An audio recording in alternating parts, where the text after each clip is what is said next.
بنی اسرائیل کی بستیاں انہوں نے کھنڈرات میں بدل دی اور تابوت سکینہ کو بھی لوٹ کر اپنے ساتھ لے گئے۔ قوم عمالقہ کے اس لشکر نے بنی اسرائیل کے اس مقدس تابوت کو کباڑ خانے میں پھینک دیا، جس کی وجہ سے قوم عمالقہ پر بھی اللہ تبارک و تعالیٰ کا عذاب نازل ہوا۔ تابوت سکینہ کی بے ادبی پر قوم عمالقہ کا بھی طرح طرح کے بیماریوں میں گرفتار ہو گئے، یہاں تک کہ ان کے شہر ویران ہونا شروع ہو گئے۔ تو انہیں خیال آیا کہ یقیناً یہ بنی اسرائیل کے مقدس صندوق کی بے حرمتی کی وجہ سے ہوا ہے۔ اپنے شہروں کو آفت سے بچانے کے لیے قوم عمالقہ نے تابوت سکینہ کو ایک بیل گاڑی پر لاد کر بنی اسرائیل کی بستی کی طرف بھیج دیا۔ اس دوران اللہ تبارک و تعالیٰ نے آسمان سے 4 فرشتوں کو اس تابوت کی حفاظت پر معمول فرمایا، جو اس صندوق کو باحفاظت بنی اسرائیل کے پاس واپس لے گئے، اور اس طرح بنی اسرائیل کو اپنی کھوئی ہوئی دولت اور طاقت دوبارہ واپس مل گئی۔ ناظرین، جیسا کہ قرآن حکیم میں ہے کہ تابوت سکینہ کی واپسی کو بنی اسرائیل نے طالوت کی بادشاہت کی نشانی تسلیم کیا اور اسے بادشاہ بنا دیا، جس بات پر وہ پہلے راضی نہیں تھے۔ لیکن جب اللہ تبارک و تعالیٰ کے حکم سے انہیں تابوت سکینہ واپس مل گیا تو وہ طالوت کو بادشاہ ماننے پر تیار ہو گئے۔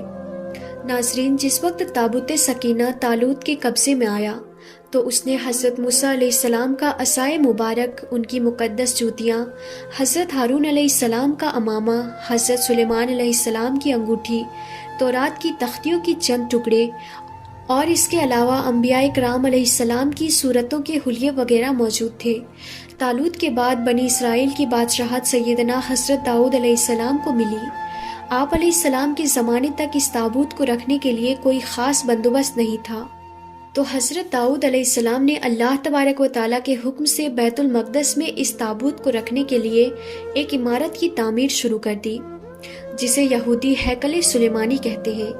اللہ کے نبی حضرت داؤد علیہ السلام نے تابوت سکینہ کو محفوظ کرنے کے لیے جس عمارت کی بنیادی رکھی، وہ آپ حضرت داؤد علیہ السلام کے حیات مبارکہ میں مکمل نہ ہو سکی، جسے بعد میں آپ علیہ السلام کے بیٹے سیدنا سلیمان علیہ السلام نے مکمل کیا۔ اس لیے اس عمارت کو ہیکل سلیمانی کے نام سے جانا جاتا ہے۔ جب یہ عمارت تعمیر ہو گئی تو اس میں تابوت سکینہ کو پورے احترام کے ساتھ رکھا گیا، اور اس طرح مقام یہودیوں کا مقدس ترین مقام بن گیا۔ بعد کے زمانے میں ہونے والی جنگوں نے ہیکل سلیمانی کو بہت نقصان پہنچایا، لیکن بابل کے بادشاہ بخت نصر نے اس کو مکمل طور پر جلا دیا اور تابوت سکینہ کو اپنے ساتھ لے گیا۔ اس کے بعد تابوت سکینہ کہیں غائب ہو گیا اور آج تک اس کا کوئی بھی نشان نہیں ملا۔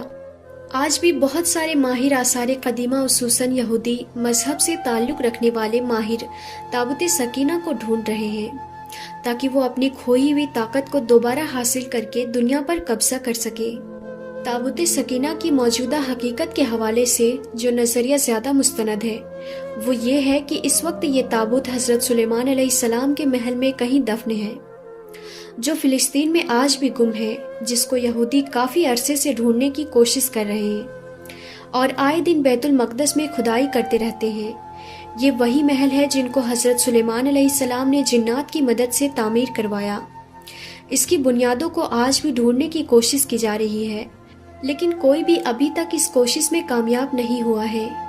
تابوت سکینہ اس وقت کہاں ہے، اس بات کو تو اللہ تبارک و تعالیٰ ہی بہتر جانتا ہے۔ سو ناظرین، یہ ہے حقیقت تابوت سکینہ کی، اور تابوت سکینہ کے اندر کیا تھا۔ آپ کی ساری کنفیوژن آپ کو اس ویڈیو میں کلیئر ہو گئے ہوں گے۔ ناظرین، تابوت سکینہ آسمان سے اتارا گیا تھا حضرت آدم علیہ السلام کے لیے، اور حضرت آدم علیہ السلام سے پیڑھی در پیڑھی، نسل در نسل یہ بنی اسرائیل تک پہنچا، اور اس کے بعد بنی اسرائیل کی نافرمانی اور بدعمالی کی وجہ سے یہ ان سے بھی چھن گیا تھا۔ لیکن اس کے بعد جب یہ ہیکل سلیمانی میں محفوظ کیا گیا تو وہاں سے ایک بادشاہ اسے نکال کر لے گیا، اور اس کے بعد آج تک اس تابوت کا کوئی پتہ نہیں ہے۔ تو آخر میں اللہ تبارک و تعالیٰ سے یہی دعا ہے کہ اللہ تعالیٰ ہمیں رسول خدا صلی اللہ تعالیٰ علیہ وسلم کے صدقے تمام انبیاء کرام اور تمام اولیاء کرام سے محبت کرنے کی اور ادب و تعظیم کرنے کی توفیق عطا فرمائے، اور ہمیں ہر برے کام سے اور ہر برے اعمال سے ہمیشہ بچائے رکھے، آمین یا رب العالمین۔ تو ناظرین، آپ سب کو یہ ویڈیو کیسی لگی ہمیں کمنٹ میں ضرور بتائیں، اور ہمارے چینل کو سبسکرائب کرنا نہ بھولیں اور اس ویڈیو کو زیادہ سے زیادہ شیئر کریں۔ پھر ملتے ہیں اگلی ویڈیو میں، تب تک کے لیے خدا حافظ۔